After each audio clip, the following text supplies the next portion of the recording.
Hi guys, and welcome back. Mr. G here. We are now going to look at another element of geometry of straight lines. And in this case, I'll be on this third um, block here. Okay, you see where my red pen is. We have spoken about the terminology, that is, how do we name angles, how do we refer to angles. We have also looked at angles on a straight line. So we have established if you've got angles around a point, so if you remember what we are doing around this point P here, we said they add up to 360 degrees, okay? Or if we want to be very brief, we say the revolution, okay? And then we spoke about angles also on a straight line here. And we looked at angle N, for example, and we said, if we want to be brief, it's a supplementary angle.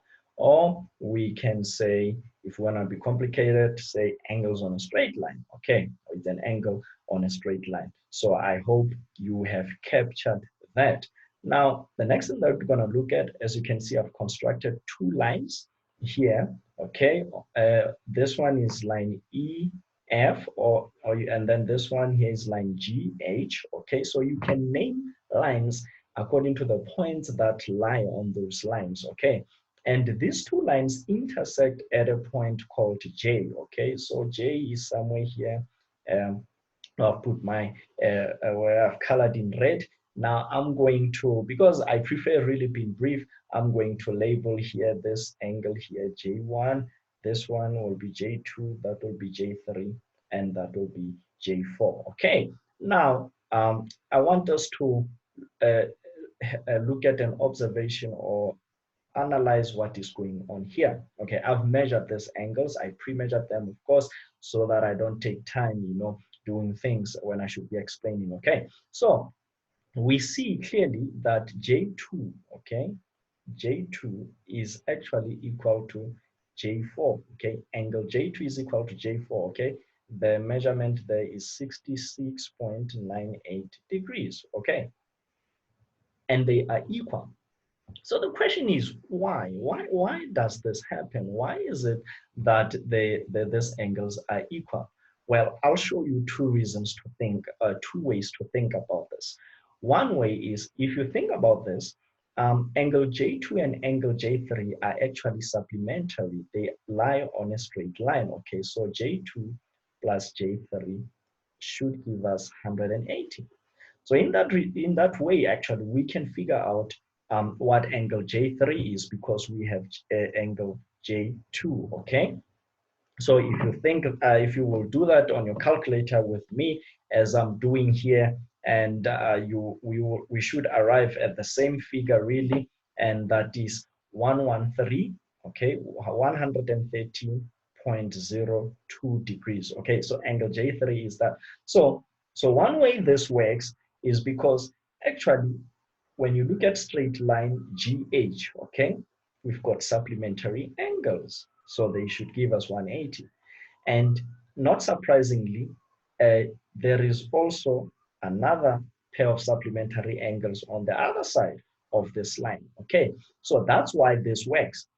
It doesn't really matter how you look at it. You could have also looked at it in this way and say, well, I'm looking at line EF here, and I see a pair of supplementary angles. Or you could say, I'm looking at line EF, but on the other side, and I see a pair of supplementary angles. So we've got quite a number of pairs of supplementary angles. J1 and J2 are supplementary. J2 and J3 are supplementary. J3 and J4 are also supplementary. So those are the different ways in which you could have looked at this and come to that conclusion. But there's another way, very simple, straightforward, and it's a shortcut as to why this works. And that's what I want us to focus on. So let's check this. There is a relationship. These two lines intersect at point J, but now the interesting relationship between these two angles is that there is a V that kind of forms, okay? This angle has made a V. This angle here has also made a V. Okay, let me put back my numbers, J1, J2, J3, J4. Now, because of this V that forms up, we have come up with a name for these angles, and we call them vertically opposite angles, okay? Vertically opposite angles. And I'll just use that shorthand notation. In fact, some mathematicians, we are very lazy. We go to a point of just saying VO, then we say angles, okay? This sign here is not less than, it means angle, okay? The one for less than, it's more open like that, okay? This one is a straight line, then you've got that thing there, okay, to represent an angle. If you can look at this figure here, you can see that's why we use that symbol actually to denote an angle, right? So these angles are vertically opposite. That is why they are equal, okay? And I have proven that using the fact that we actually have angles on a straight line, or we have supplementary angles, okay? So guys, there are three things that we should know so far: angles around a point, supplementary angles, and vertically opposite angles. I hope you have captured that. And notice that in this very same diagram here, that I've got this diagram of straight lines here, these three things still apply. I have a revolution actually here. I still have supplementary angles, and I have vertically opposite angles, okay? If you came to the conclusion that this angle here is equal to that angle there, you are very right. Congratulations and well done. You have actually tapped into the real space of some geometry here, basic geometry. Now, I'm going to leave you with a task to do, okay? And for that, I'm going to construct one line here, okay? I'm going to put up a line there, okay? It is not that straight, so I want it to be straight. Here is a line, and I'm going to put a point here. Let me call this point a P, okay, on this line. Now, I had, initially I had J1, 2, 3, and 4. Now notice I've got J1, J2, J3, J4, and J5. Okay, your task right now is to see if you can find the sizes of the following angles. Can you find the size of J1? Can you find the size of J3?